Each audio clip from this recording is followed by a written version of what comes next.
안녕하십니까, 정도원입니다. 아이들의 꿈에는 국경이 없다. 이주 배경 자녀 그리고 중도 입국 자녀가 꿈의 나래를 펼칠 수 있도록 이주 아동 인권을 위해 열심히 뛰고 있는 분입니다. 소통, 화통, 능통, 정도원의 통큰 인터뷰에서 지금 만나보겠습니다. 안녕하세요. 이렇게 오늘 귀한 시간 내주신 분은 시흥시 건강가정 그리고 다문화 가족 지원센터 센터장이신 강은희 센터장님 나오셨습니다. 네. 이렇게 귀한 시간 내주셔서 감사합니다.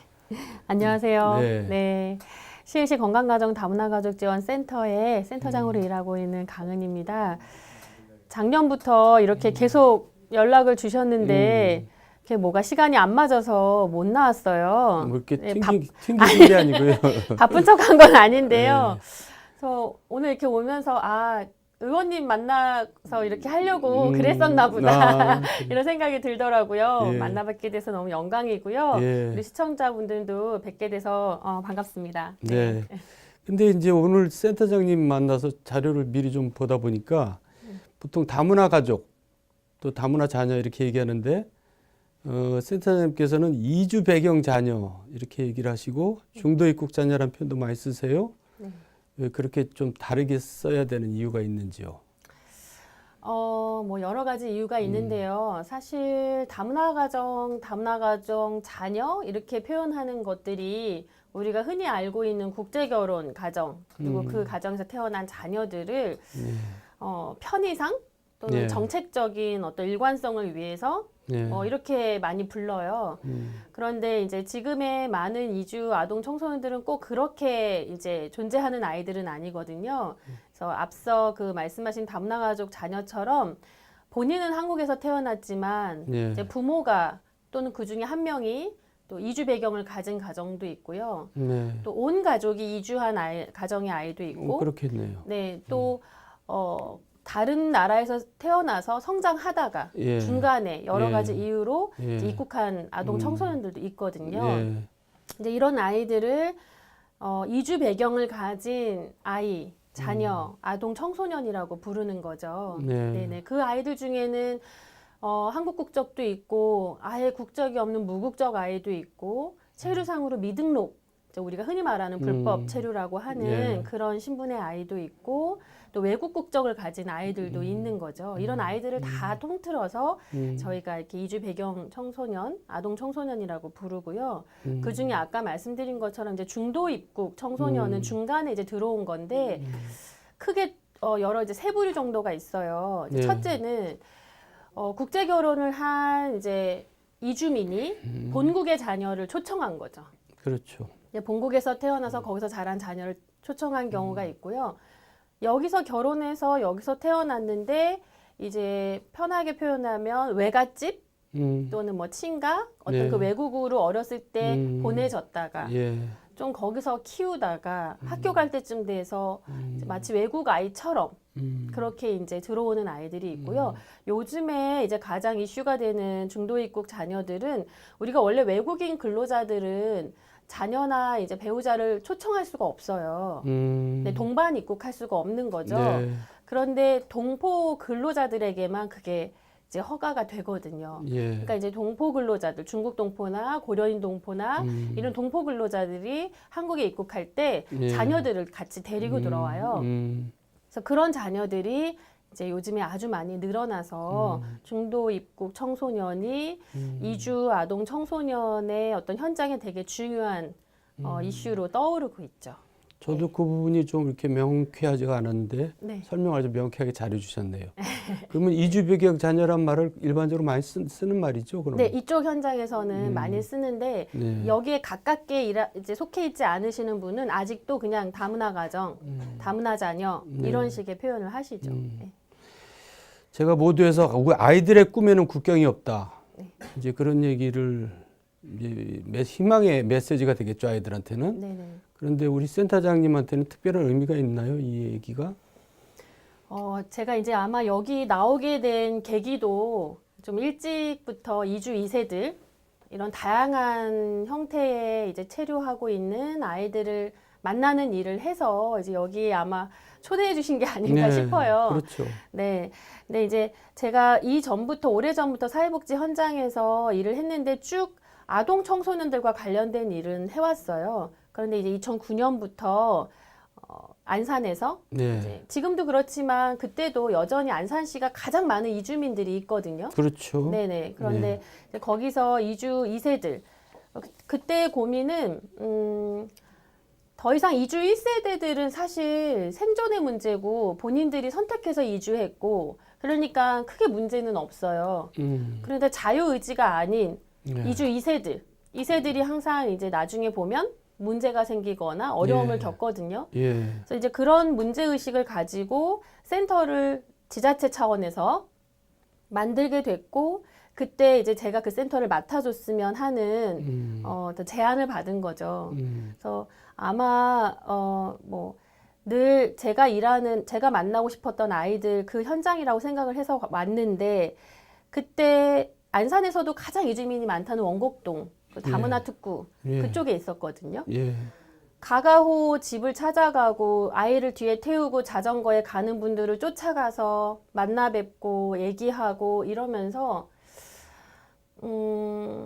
얘네들은 자기가 한국으로 가야겠다, 나 한국에서 태어나야겠다, 내가 난민 부모 밑에서 태어나야겠다 정한 게 아니잖아요. 그런데 정책에서는 철저히 외국인인 거예요. 그러다 보니까 모든 애들은 적어도 꿈을 꿀 수 있고 자기가 처한 상황 안에서 그 꿈을 이루기 위해서 뭔가를 할 수 있어야 되는데 그것 때문에 못하는 친구들을 보면서 어떻게 이것들 내가 함께 풀어갈 수 있을까? 그리고 나와 함께하는 우리 이제 실무자들이 어떤 중심과 슬로건을 가지고 이 일을 할 수 있을까? 어떻게 지역사회에 강력하게 메시지를 줄 수 있을까? 이런 고민을 하다가 아이들의 꿈에는 국경이 없다는 이런 메시지가 만들어졌어요. 그러니까 그런 이주 배경 자녀들은 아직도 이제 우리나라에 있지만 국경 속에서 있다는 얘기가 되네요. 네, 꿈은 이제 뭐 우리가 흔히 말하는 체류는 어느 국적이냐, 어느 나라의 국민이냐 이런 걸로 많이 제한되지만 꿈은 그렇게 제한할 수 없지 않느냐. 그런 의미였어요. 예, 알겠습니다. 아주 야무지게 잘 설명해 주셨고요. 네. 근데 이제 제가 뭐 많이 듣긴 했지만 건강가정 그리고 다문화 가족 지원센터가 이제 이름이 너무 길어요. 그러니까 이제 뭐 통합된 거겠죠? 네, 통합됐어요. 예. 원래 처음부터 통합된 상태에서 들어가셨어요? 아니요. 제가 이제 작년에 통합됐고 제가 2월 1일자로 갔으니까 통합된 상황에서 들어갔죠. 근데 이제 통합에 대해서는 여러 가지 좀 비판적인 목소리들이 나오는데 막상 일을 해보시니까 어떠세요? 비판하고 싶습니다. 비판을 해주세요. 네, 일단은 거의 이름이 김수아무와 두루미 같이 이렇게 긴 이름이죠. 근데 이렇게 이름이 필요 이상 긴 것도 또 일을 하다 보니까 내용적인 측면에서 약간 기형적이라고 할까요? 그러니까 이질적인 건가? 네, 내용적으로 이질적인 게 아니라 구조가요. 왜냐하면 이름이 이렇게 길 수밖에 없는 게 통합은 됐지만 통합과 관련된 법이 만들어지지 못했어요. 그러니까 건가는 건가법으로, 다문화 가족센터는 다문화 가족지원법으로 이렇게 아직도 양분되어 있다 보니까 일종의 이제 껍데기만 지붕만 하나로 올려놨지 두 개가 공존하는 그런 입장인 거죠. 그러다 보니까 직원들은 어쨌든 통합센터라는 한 공간의 직원인데 이 사람은 뭐 이쪽 법에 속해 있는 사업을 하고 이쪽 직원은 저 법에 속한 일을 하고 근데 건강가정지원센터는 법적으로 사회복지시설이 아니에요. 네, 다문화가족지원센터만 사회복지시설이에요. 아, 그렇구나. 네, 그런 문제가 또 여러 가지로 막 얽히고 설키는 안에서는 조직으로서 운영하는 기관장의 입장에서는 굉장히 불편하고 어렵고 힘든 구조죠. 그리고 기본적으로 다른 사회복지 비슷한 동일한 노동을 하는 다른 기타 비슷한 기관들에 비해서 아주 처우가 열악해요. 그러니까 이제 효과적이지 못하다는 얘기인데 왜 통합했대요? 통합을 한 이유는 아마 여성가족부가 이걸 통합을 논의하는 과정 속에선 여러 가지 복잡 다단한 여러 가지가 이제 작동을 했겠죠. 그런데 이제 대외적으로 우리가 이제 봤을 때는 국제 결혼이 막 이렇게 막 10% 넘어가고 막 이럴 때 다문화 가족 지원 센터가 전국적으로 확 퍼진 거예요. 근데 여성가족부 입장에서는 건강가정지원센터가 어떻게 보면 첫째거든요. 장자거든요. 근데 둘째가 더 막 이렇게 커진 거죠. 그것도 이제 내부적으로는 참 어려움이 있었는데 국제결혼 가정이 10% 넘다가 9%대로 유지되다가 지금 요즘 7%대 정도거든요. 예. 그러니까 어느 정도 막 증가하는 추세는 꺾인 거죠. 예. 오히려 이제 감소 추세고. 예. 그러다 보니까 이전에 이주하신 결혼 이주 여성들은 이미 3년, 4년, 5년, 10년 이렇게 정착했거든요. 예. 그러니까 결혼 이주민으로서 초창기 갖는 어려움들은 이제 별로 없는 거예요. 그렇겠네. 예, 이제는 뭐 내가 어떻게 먹고 살까? 남편과 이혼하거나 사별했을 때 자녀를 어떻게 키울까? 근데 이런 거 보면 일반 가정도 똑같은 문제잖아요. 그렇죠. 이게 또 다문화라고 다를 건 아니니까 이게 일반 가정과 다문화 가족 이렇게 나누던 것을 욕구 중심으로 개편해야 된다는 말이 많았어요. 또 다문화 가족 지원센터는 이름에서부터 낙인감이 있잖아요. 어린 애기들이야 엄마 따라 멋 모르고 가지만 이제 조금만 커도 다문화 가족 지원센터 가기 싫거든요. 그렇겠네. 네네. 이제 이런 낙인감들도 없애고 또 요즘에 다문화는 전반적으로 물론 약간의 차이는 있지만 통합해야 된다. 통합으로 가야 된다. 계속 서로 만나게 하고 부딪히게 하고 그러면서 서로를 이해하게 해야 한다. 그런 어떤 큰 어떤 흐름이랄까요? 지금 흐름이 그래요.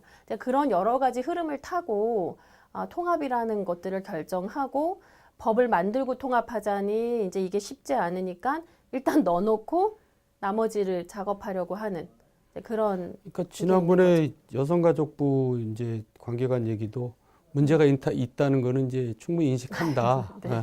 그런데 하여간 그 현장의 목소리를 들어가면서 현실적으로 네. 조정을 하겠다 이렇게 애매하게 답변을 하더라고요. 그러니까 이제 안 하겠다는 얘기죠 결국은. 그 정책을 한번 또 이렇게 크게 바꾸면은 네. 그걸 다시 원위치로 돌리는 게 쉽지는 않죠. 왜냐하면 그게 잘못됐다는 걸 인정하는 거거든요. 네. 근데 그렇기 때문에 그걸 비효율적으로 계속 운영한다는 게 좀 말이 안 되는 것 같아요. 말이 안 되죠. 예. 네, 말이 안 되는 것 같아요. 성토를 해볼까요? 네, 저도 한번 아니 또 그쪽에 또 예. 많이 또 해주실 수 있지 않나요? 글쎄요, 아직 힘은 없는데 혹시 제가 힘이 되면은 또 한번 또 제 역할을 좀 해볼까 생각합니다. 왜냐면 하도 네. 그런 얘기를 많이 들어가지고. 아마 네. 현장 얘기를 또 몇 분만 더 들어보셔도 더 많은 거의 이제 왜 장관님은 그 얘기를 못 들을지 모르겠어요. 제가 한번 기회가 되면 얘기를 한번 해보려고. 여성가족부 주간 부서가 거기긴 한데 이제 거기에서 한국건강가정진흥원에서 이런 어떠한 여러 실무들과 목소리를 내리고 정책을 내리고 목소리를 받고 이런 것들을 하는데 기본적으로 구조 자체가 좀 더 오픈되면 좋겠어요. 네, 좀 자유롭게 얘기를 좀 소통하고. 글쎄요. 근데 좀 이렇게 반대하는 목소리를 되게 경직되게 받아들이시는 건 있으시는 것 같아요. 뭐 하여간 그 얘기만 하다가 끝낼 수는 없고. 네, 제가 이러다가 또 저도 아니, 이렇게. 아직까지 그 정도는 얘기해 줄 수 네. 있습니다. 네, 네. 제가 듣기에는 이제 상도 많이 받으셨어요. 물론 일을 많이 하시니까 상을 받으셨겠죠.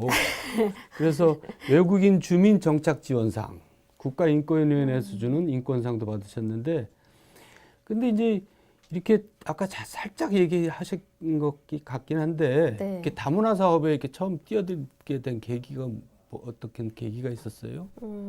이제 사회복지를 하다 보면요, 요즘에 어떤 현장에 있든 다문화가 이주민을 만날 수밖에 없어요. 이제 곳곳에 그래요. 있기 때문에. 네. 그래서 저도 이전에 쭉 뭐 아동 뭐 청소년을 만나다 보면 가족도 만나죠. 이제 그러다 보면 다문화 가족을 만날 수밖에 없고. 근데 저부터가 일단 그때부터도 이게 편견이 없고 더 궁금하고 알고 싶고 그랬어요. 근데 안산에서 기회가 왔고 그때 아이들에 대한 어떤 센터가 아니었으면 안 갔을 텐데 예. 아동 청소년 예. 센터라고 하니까 이제 예. 기꺼이 왔고 예. 와서 그 세계에 아예 이제 깊숙이 들어와 보니까 예. 떠날 수가 없게 됐어요. 떠날 수가 없고 네 깊은 어떤 좋은 수렁이죠. 예, 그러니까 일단 마음이 이렇게 이 일에 보람을 느끼는 거 아니겠어요? 아주 많이요. 예, 할 일도 많고. 할 일도 정말 많고 예. 그리고 모든 게 정해진 게 없이 우리가 하는 일이 정책이 되는 거예요. 저희가 하는 일이 근데 최초가 이제 되고. 왜 이렇게 자녀, 아동에 대해서 또 관심을 갖게 됐어요? 그건 태어나서부터 그런 기질을 갖고 있는 건가? 근데 왜 이렇게 외모를 보면 아동을 좋아하게 생기셨어요? 네, 저는 일단 애들이 너무 좋아요. 너무 좋아요. 아이가 너무 좋아요. 근데 네. 애는 하나만 낳았는데 왜 그랬어요? 이쪽에 일을 해서 그런가 봐요. 아. 근데 제가 일단 아동기랑 청소년기를 좀 예. 복잡하게 지낸 것 같아요. 얼굴은 잘 안 나타나는데. 곱게 큰 것 같은가요? 예. 네, 그러셨구나. 어설프지만 네, 껌도 씻고. 네. 짱이셨구나. 그 당시 친구들이 들으면 네가 무슨 짱이냐 이럴 텐데, 그러니까 좀 방황도 많이 하고 많이 가난했어요. 가난하면서 근데 이제 타고난 아까 얘기하셨는데 그냥 그 삶을 순응하는 게 싫고 왜 이래야 되지라는 고민은 하면서 이렇게 살았던 것 같아요. 그런데 제가 친구들 이제 그런 시기를 보내면서도 친구들을 이렇게 제가 상담하거나 불우한 가정의 친구들 이야기를 들어주다 보면 아이들이 너무 그걸 도움이 된다고 하는 거예요. 그러면서 이게 나의 재능인가? 이런 생각도 했고, 그리고 누구나 일을 하면 우리가 흔히 말하는 소진에 빠지잖아요. 그런데 아동 청소년들하고 있으면 힘들다가 걔네 때문에 다시 힘이 나요. 그러니까 좀 체질인가 봐요. 못 말리는 거죠, 뭐. 네, 운명 같은. 예. 네. 그 이주 배경 자녀 얘기를 본격적으로 이제 해야겠는데 일단 단도직입적으로 가장 큰 문제점이 뭔가요? 이주 배경 자녀 중에 제가 좀 이렇게 초점을 한국 국적 다문화 가정의 한국 국적의 자녀, 그러니까 일반 한국인하고 똑같은 자녀, 얘네들은 조금 빼고 일단 좀 정책에서 소외되고 어려운 친구들, 그러려면 좀 외국 국적이나 무국적 이쪽에 좀 초점을 맞춰서 얘기를 해야 되는데, 가장 큰 문제는 우리나라 정책이나 이제 제도 자체가 원래는 우리가 91년 유엔아동 권리 협약에 비준을 했기 때문에 아동의 이익이 최우선적으로 예. 고려돼야 되는데 예. 내세우긴 그렇게 내세우지만 현장에서 우리가 느끼는 정책은 전혀 그렇지 않은 거죠. 이제 그런 게 이제 가장 큰 문제인 것 같아요. 아이들 입장에서는 이제 협약에 따르면 모든 18세 미만 아동은 그 나라 국적의 자녀들과 아이들과 동일한 권리를 가지거든요. 네, 그렇게 되어 있고 우리는 그거를 따라야 되지만 기타 세부적인 어떤 법이라고 그럴까요? 그 법에서는 그런 것들을 다 담아내지 못하는 거예요. 그러다 보니까 아이들이 저희가 이제 미등록 무국적 아이들을 만나보면 아이가 아파서 병원에 가요. 폐렴에 걸려서. 그러면 병원에선 얘를 딱 보고 이제 그 병명마다 금액이 좀 있어요. 폐렴 150만 원 갖고 오지 않으면 침대에 눕혀놓고 치료 안 해요. 그래요? 그런 사례들도 있고 또 학교에서 결혼 후 이주한 엄마가 한국에서 국적을 땄어요. 예. 근데 그 미성년 자녀를 데리고 왔어요. 예. 그러면 한국 국민의 자녀죠. 그렇죠. 그런데 정책에서 얘는 외국인이에요. 그러다 보니까 얘가 고등학교에 진학하려고 하는데 학교에서는 이렇게 등본을 떼면 이 친구들이 동거인으로 들어가요. 근데 가족관계증명서를 떼면 가족에선 빠져 있죠. 예. 그런데 얘를 가족관계 증명서를 제출하지 않으면 입학시킬 수 없다. 그러니까 네. 결국 입학시키기 싫은 거죠. 이런 식으로 정책에서 소외되는 이런 것들이 있음에도 불구하고 그게 법으로 따지고 들어가면 문제될 게 없는 거예요. 그러니까 우리가 유엔아동 권리협약이 이렇게 되어 있고 이런데 왜 그러냐? 예, 더 위에 있죠. 네, 근데 고등학교는 의무교육이 아니기 때문에 학교장 재량이거든요. 그러니까 이 정책에 관련된 법만 보면 문제가 아닌 거예요. 난민으로 인정받은 경우 난민법에 의하면 난민으로 인정받은 가정은 국내 우리 국민과 동등한 처우를 받게 되어 있고 예. 이게 어떤 다른 법과 충돌이 될 때는 난민법을 따르게 되어 있어요. 네. 그런데 난민으로 인정받은 아이가 장애 등록을 해야 될 때 근데 장애인 등록법상에는 국민이거나 영주권 이상을 가졌거나 예를 들면 이렇게 표현이 되어 있을 거 아니에요. 그럼 난민이란 단어가 없으니까 안 된다는 거예요. 이런 식으로. 네네. 그렇게 이제 경직되게 이제 네. 운영을 하는군요. 아주 그러니까, 이런 대전제가 예. 받아들여지지 않는 거죠. 그럼 이제 예를 들어 학교 같은 경우는 그러면 어떻게 해서 들어가요? 초등학교하고 중학교는 그래서 교육법 시행령을 개정했어요. 그래서 초등학교에서 개정했구나. 중학교에서는 의무교육이니까 얘네들을 거부할 수 없게 하지만 현장에서는 거부당하고 있어요. 그런데 예를 들면 뭐 어떤 센터나 기관이 있어서 이런 법이 있으니까 학교에서 얘네 입학 거부하시면 안 됩니다라고 하면 울며 겨자 먹기 식으로라도 받아요. 네. 그런데 모르는 학교는 아, 거부하고 그 이주 아동도 모르니까 거부당한 채로 살고 방황하게 되네. 예, 이제 부유하는 거죠. 이제 우리가 흔히 말하면 네. 이제 발을 땅에 못 딛고 있다라고 예, 말하는데 네. 이제 부유하게 되는 거죠. 그리고 이제 두 번째가 편견, 너무나 지나친 두려움 이런 것들이 장애가 되는 것 같아요. 교사도 거부하는 이유가 얘네 한 명, 두 명 오면 학교가 망하는 줄 알아요. 아유, 그거 왜 큰일 나는 줄 알아요. 왜 그러죠? 겁을 먹는 거죠. 과도하게. 뭐가 그렇게 겁이 나요? 얘는 언어도 안 통하고 얘네 오면 막 선생님들이 다 신경 써야 되고 얘네가 우리 성적이 안 나올 텐데 평균 점수를 깎아먹으면 어떡하고 막 이런 것들. 좀 마음에 안 드네요. 이런 것들 이제 너무나 다르게 보는 시선 있잖아요. 어떤 초등학교에서는 제가 아주 흥분했던 사건인데요. 초등학교 그 학년 아이들에게 다 숙제를 내줬어요. 근데 그 숙제를 하러 저를 찾아왔어요. 어떤 아이가. 그래서 숙제를 보니까 내 주변의 다문화 가정을 관찰하고 우리 집과 다른 점과 같은 점을 쓰세요라는 관찰하고 그걸 그리고 뭐가 다른지를 쓰라는 숙제인 거예요. 그 어쩌라는 거죠? 어떻게 관찰하죠? 제가 동물원에 있는 것도 아닌데 어떻게 다문화 가정을 애가 가서 관찰을 하죠? 이런 인식 수준.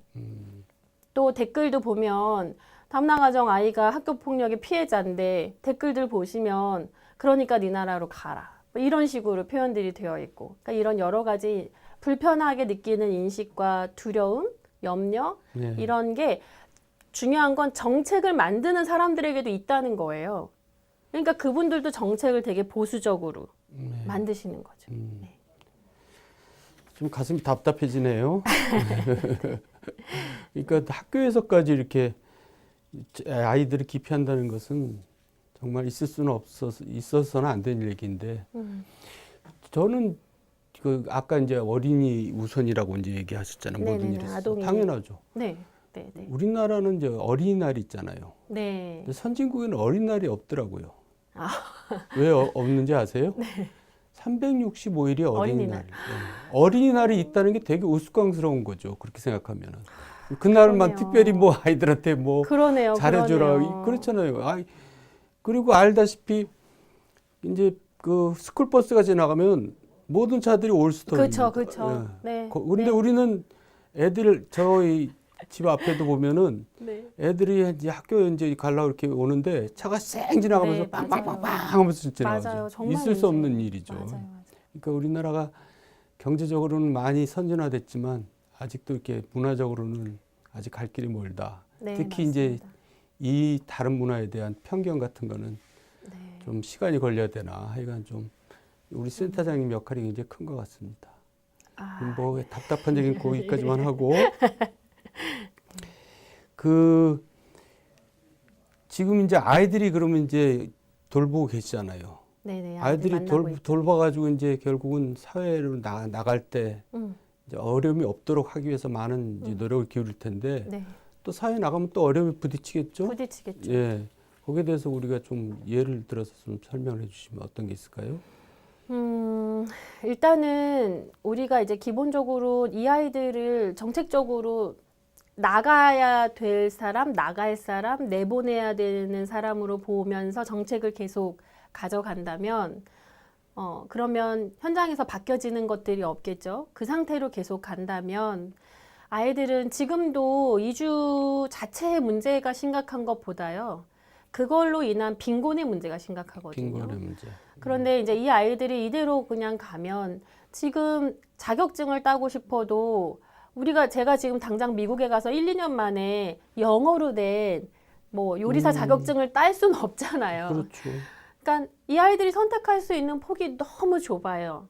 좁다 보니까 또 부모들이 얘네들을 오히려 노동 현장으로 막 데려가요. 인쇄 공장으로 보내고.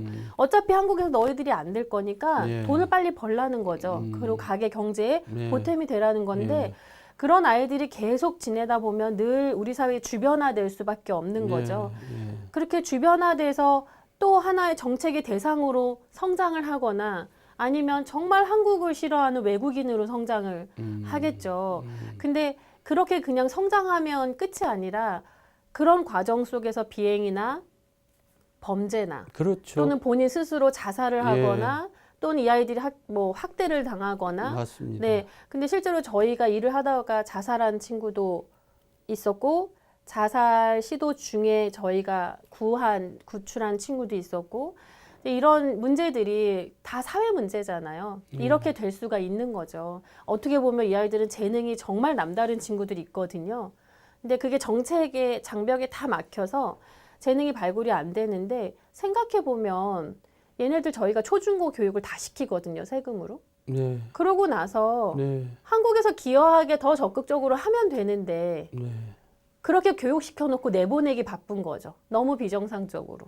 그리고 그 중에서는 뛰어난 애들도 많이 있을 거 아니에요. 너무너무 많아요. 아깝잖아요. 네. 정말 아까운 친구들이 많아요. 예, 거기서 정말 우리 사회에 큰 역할을 할 수 있는 아이들도 있을 텐데 네, 그거를 네네. 원천적으로 그 기회를 막는다는 네네. 것은 너무나 안타까운 일이죠. 안타까워요. 교육 다 시켜놓고.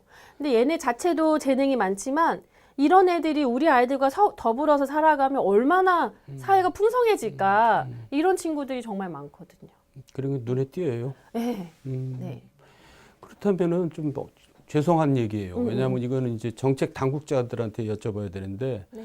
센터장님께서는 어떤 대안을 좀 제시하실 수가 있어요? 만약에 제가 청소년에 어느 외국을 갔는데 저한테 이제 너는 이 나라에서 3년밖에 못 있어 라고 하면 어떤 것도 하고 싶지 않을 것 같아요. 네. 어차피 3년 뒤면 쫓겨날 거니까. 네. 그런데 네가 열심히 하면 너가 여기서 계속 뭔가를 할 수 있어. 는 좀 다르잖아요. 근데 저희가 여기서 태어난 정말 국적이 없는 그런데 열 몇 살까지 이미 자라나고 있는 아이들이 있고 또는 부모가 여기 있어서 이 나라에 온 아이들이 있는데 이제 이런 아이들에게 기회를 준다라는 것들이 이 사회가 어떤 그런 분위기를 만들어가면 너무 좋을 것 같아요. 예를 들면 네. 국제결혼 가정에 자녀를 데려왔는데 18에 왔어요. 네. 근데 이 아이는 20살 되면 나가야 돼요. 무조건. 성년의 나이가 되면. 그러기 싫으면 네. 20살 되기 전에 국적 취득을 해야 돼요. 예. 귀화 과정을 거쳐서. 예. 어떻게 얘가 그 2년 만에 공부도 안 하고 아무것도 안 하고 귀화 시험만 준비를 해야 되는 거예요. 또는 배우자가 한국인 배우자가 이 아이를 입양을 했어요. 예. 그래서 가정법원에서 입양 허락을 받았어요. 네. 그러면 이제 자녀가 되면 되는데 네. 또 귀화 과정을 거쳐야 돼요. 아유, 뭐 이렇게 어려워요? 그러니까요. 더군다나 뭐 난민 가정으로 인정받았어요. 그러면 이제 한국인으로 귀화하고 싶잖아요. 그러면 재산이 최소한 6천만 원이 있어야 돼요. 뭐 난민으로 인정받아서 기초수급 책정을 받고 있는 가정이 어떻게 6천만 원을 만들? 6천만 원 있으면 기초수급이 안 됐겠죠. 누가 그런 걸 만들었어요? 법무부랑 네. 법무부랑 법무부요. 아 참. 네, 이 프로를 좀 꼭 봤으면 좋겠는데. 그러게요. 그러니까 이제 그런 걸 일종의 탁상 행정이라 그러죠. 현실을 모르고 이제. 싫은 거죠. 그냥 근데- 내보내고 싶은 거죠. 근데 왜 싫죠? 지금 우리는 인구가 줄어들고 있잖아요. 그래서 앞으로 이제 우리는 사망률이 더 높아지고 있거든요. 출산율보다. 그러면 우리나라는 이제 재앙이 그렇죠. 닥치는 건데 맞아요. 그거에 대해서 적극적으로 나서야지 왜 이렇게 소극적으로 나서냔 말이에요. 왜냐하면 이게 네. 제가 봤을 때 네. 예를 들면 국회에서요. 음. 이제 저도 국회에 가서 뭐 이주 아동들 관련해서 뭔가 포럼이나 토론을 하잖아요. 네. 그러면 보수 쪽에서 엄청 반대하는 분들이 체계적으로 딱 오세요. 그래서 받아주면 안 된다. 네. 그 예를 들면 이주 아동 권리 보장 기본법도 저도 같이 발의를 해봤는데 네. 그런 거나 차별 금지나 네. 이런 것들 하려고 하면 네. 굉장히 여론이 별로 인식이 안 좋으니까 네. 또 법무부도 그런 것들이 또 있지 않을까 싶어요. 아, 그러니까 자기 지역에 있는 유권자들을 의식한다 이런 얘기가 네, 되겠네요. 누가 그런 법 만들면 네. 그 국회의원 사무실로 전화가 네. 불티나게 네. 온대요. 뭐 이거를 왜 해주냐, 뭐 음. 안 된다, 다 내보내라. 세금을 다 뭐 허비할 거다. 그러니까 일종의 님비 현상으로 또 그것도 볼 수가 있겠네요. 그런 영향도 아마 좀 정책에서 받는 것 같아요. 좀 창피한 좀 현실입니다. 네. 그거는 정말 그걸 그렇게 해놓고 그 나라가 세계의 뭐 선진국이 되겠다. 세계를 앞서겠다 이렇게 얘기하면 안 되죠. 맞습니다. 예. 아쉽게로. 자, 이제 네. 센터 얘기로 돌아와서 네네. 센터에서 하고 계신 사업이나 진행 네. 중인 사업 중에서 특별히 소개하고 싶은 사업이 있으시면 좀 소개해 주시죠. 일단은 지금 제가 몸담고 있는 건강가정 다문화가족 지원센터는 아까 말씀드린 대로 이제 가족이라는 걸 중심에 놓고 여러 이슈가 있잖아요. 돌봄이나 뭐 역량 강화, 부부 생활 이런 모든 것들에 대한 것들을 이제 하고 있다고 보시면 되고요. 좀 소개하고 싶은 거는 이전에 이제 안산에 있었을 때 청소년들을 만났을 때 제가 아이들하고 한번 대화를 했어요. 너희는 나중에 뭐가 되고 싶냐? 그랬더니 쓴 게 회장님, 사장님, 부자. 부자. 네, 왜냐하면 이렇게 한국에 온다는 게 다른 애들 볼 때 한국 되게 좋아 보이잖아요. 그러니까 이제 왔을 때 기대를 하고 왔는데 너무 가난하고 힘든 거예요. 부모들 고생하고 있고.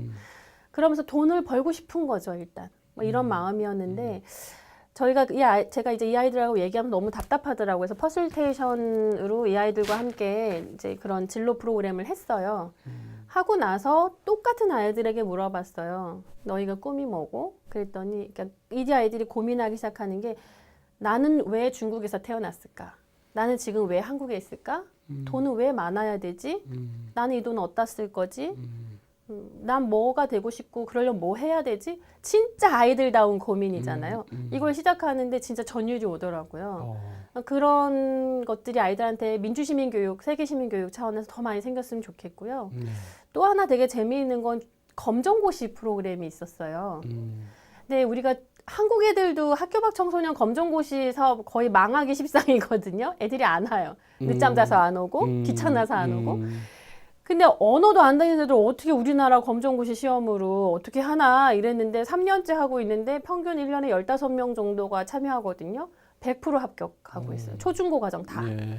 그런데 고등학교 졸업 과정을 이렇게 패스한 친구들 중에 최근에 작년에도 5명, 6명 패스했는데 4명, 5명이 다 대학을 갔어요.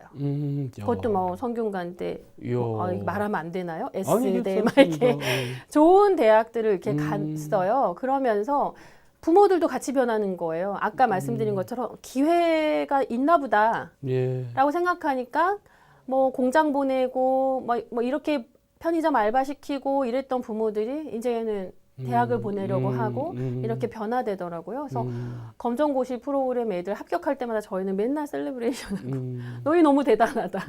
너희 진짜 훌륭하다. 아니죠. 이랬거든요. 잘 가르쳤으니까 잘 된 거죠.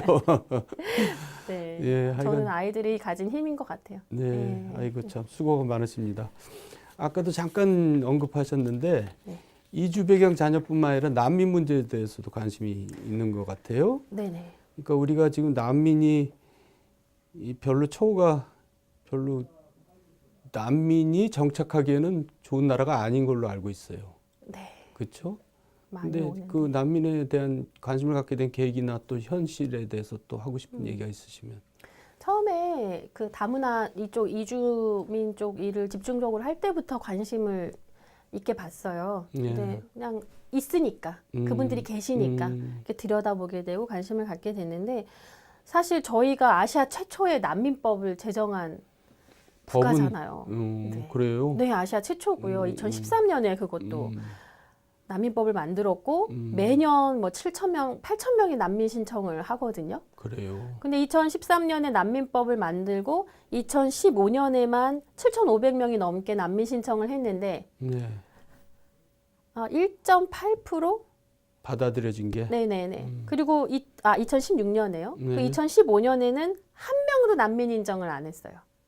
그건 또 왜 그래요? 그러니까 이제 그만큼 저희 나라가 난민 인정률이 낮아요. 그래서 지금 누적된 게 한 4점 몇 %인데 전 세계 평균은 26.7%, 27% 정도 되는 걸로 알고 있거든요. 근데 저희는 1점 몇 %, 2점 몇 %, 최근에 좀 누적돼서 4% 정도 된다고 보고 있어요. 난민 인정이. 네. 그만큼 인정받기가 어렵고 인정받기까지. 그러니까 처음에 난민을 신청해요. 네. 그다음에 아니야 너 난민 안 돼. 불합 판정을 받으면 나 난민 맞아 하고 소송에 들어가요. 네. 그럼 소송을 들어가면 대법원까지 가야 되거든요. 네. 그러려면 뭐 버텨야 되잖아요. 버텨야 되는데 또 돈은 못 벌고 막 예. 이렇게 이런 상황에서 스탬프처럼 임시 비자 받아서 버티는 기간이 7년에서 10년. 그 긴 시간 아이들을 낳고 먹고 살기 너무 힘들고 그러니까 아주 기본적인 생존의 문제가 위협받고 또 아이를 임신했을 때 낳으려고 하면 건강보험도 가입이 법적으로 안 돼요. 지역의료보험 가입도 안 돼요. 개인보험도 보험회사가 거부해서 못 해요. 그러겠죠. 근데 애를 하나 낳으면 한 명을 출산할 때 1,000만 원에서 미숙아의 경우 저희가 7천만 원까지 받어요. 그렇게 든다고. 네, 청구가 돼요. 그런 보험이 없으니까. 없으니까요. 그러니까 아이들은 생존부터가 문제고요. 근데 부모들은 이 아이들을 키우는 거, 어린이집 보내는 것도 너무 돈이 많이 드니까 안 되고. 그러니까 주거가 열악하니까 애들이 아파서 사망하기도 하고. 주로 어느 쪽에서 많이 와요? 저희는 아주 다양한데요. 네. 좀 아프리카 대륙에 뭐 콩고나 뭐 남수단이나 네. 이런 쪽에 내전 때문에 오기도 하고 미얀마의 소수민족들이 오기도 로힝야족. 하고 네. 요즘에 시리아 난민도 많이 들어오고 있어요. 여기까지 와요. 네네 오는데 시리아 난민도 난민 인정 안 해줘요. 인도적 체류만 허가해줘요. 그래서 1년마다 비자를 갱신해야 돼요. 근데 이제 그런 쪽도 들어오고 파키스탄이나 이렇게 이슬람 문화권에 네. 이제 기독교나 천주교를 개종하신 분들이 들어오기도 하고 좀 다양하게 들어오고 계세요. 하여간 난민에 대한 여러 가지 어려움에 대해서 소개를 시켜줬는데 그 역시 또 갈 길이 먼 것 같아요. 제가 너무 답답한 이야기만 하고 아니요. 있는 게 아닌가 근데 모르겠네요. 이제 현실이니까 뭐 어떡하겠어요. 네네네네. 자, 우리 이제 인식에 큰 전환이 필요하다는 얘기죠. 기본적으로. 네. 국민들이 이제 그걸 부정적으로 인식하니까 정책 당국자도 부정적으로 나오고 또 정치인들도 부정적으로 네네. 나오고 그런 거 아니겠어요? 네. 그러니까 이제 아직 사회가 성숙하지 않다고 생각하는데 그렇게 이해해도 되겠죠? 네. 네. 그 뭐 특별히 시간이 필요하겠지만은 그걸 빠른 시간 내에 좀 인식을 바꾸려면 그래도 제가 가끔 이렇게 TV 프로그램 보면 좋은 프로그램들 많이 나오잖아요. 저 다문화에 대한 여러 가지 뭐 네. 인식을 바꾸는 거. 네. 근데 네. 근데 더 필요하다고 생각하세요? 아주 많이 부족하다고 생각해요. 빨리 인식이 빨리 좀 이미 너무 여기저기 아이들이 많이 고통이 있기 때문에 네. 빨리 인식이 좀 모아져서 이게 정책에도 네. 속도가 붙어야 된다라는 생각을 해요. 그 사이에 아이들 학대받아도 보호시설 못 가고 이러고 있잖아요. 그런 상황 속에서 이제 사람들이 좀 다르다를 틀리다로 보면 안 된다라는 말을 우리 너무 흔하게 쓰죠. 근데 사실은 현장에서 느낄 때는 어떻게 하냐면요. 다르다를 틀리다로 보는 게 아니라 다르다는 잘못됐다. 나쁘다, 더 나쁘게 생각을 나쁘다. 하는 인식이 있어요. 네, 그리고 다문화 인식 개선은 많이 하죠. 많이 하는데 너무 형식적으로 하고 있고 교사들이나 이런 쪽은 학교는 하지만 일반 시민들에 대해서는 어떤 구조가 없다 보니까 체계적으로 다문화 인식 개선하기도 어렵고요. 결혼 이주 여성들이 막 다문화 이해 강사로 한다고 그 나라 옷 입고 막 이렇게 하지만 이게 다문화 인식을 변화시키진 않거든요. 저희는 제가 볼 때는 좀 더 세련돼졌으면 좋겠고요. 다문화 인식 개선을 넘어서서 인권 교육이 학교 현장에 학교 현장에서. 네, 어려서부터. 저희 아들도 이제 콩고랑 친구랑 되게 가깝거든요. 난민 친구랑. 그렇게 부딪히면은 인식이 나쁠 일이 없거든요. 그러니까 아까 이제 학교에서 숙제를 내준 게 그런 인식을 개선하려고 내준 것 같은데 그 숙제 내용이 너무 우습잖아요. 네, 너무 관찰하고 네, 인권 침해적이죠. 뭐가 다르고 뭐가 같은지 봐라. 뭐 이런 네. 그러니까 참 어처구니가 없네요.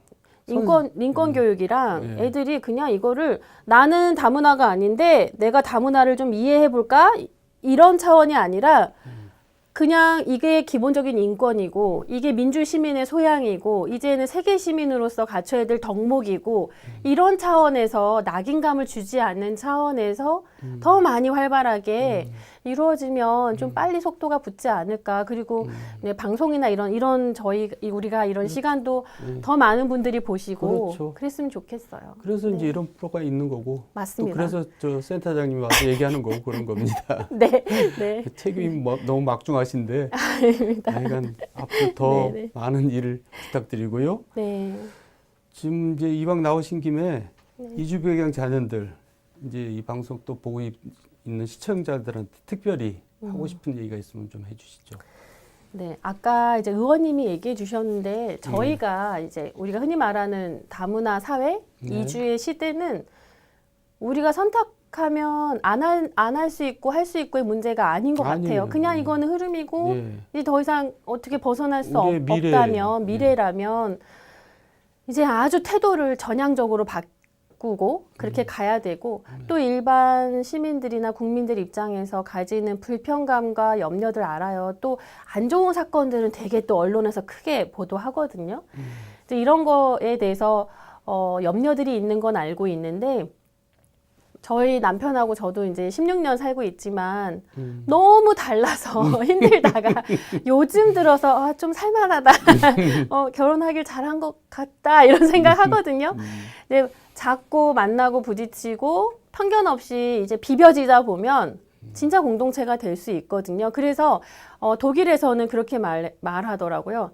달라서 너무 즐겁다고. 그래서 저희도 다르기 때문에 훨씬 즐겁게 이 사회가 움직여질 수 있다라는 그런 좀 여유와 넓은 마음, 또 편견 없는 어떤 시각 이런 것들을 가져주시면 우리 자녀들이 더 좋은 사회를 속에서 살게 되지 않을까.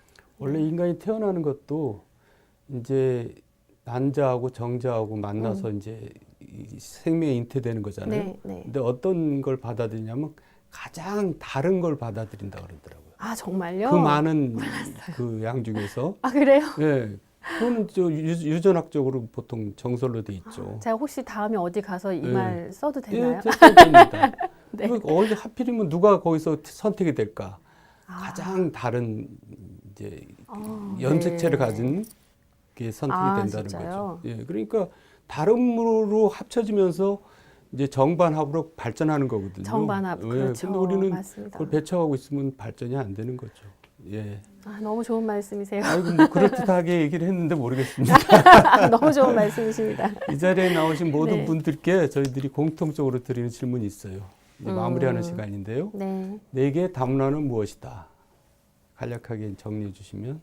생각보다 재미있다. 아, 그것도 네. 재밌는 얘기네요. 네, 생각보다 훨씬 재미있다. 예, 벗어나기 어렵다.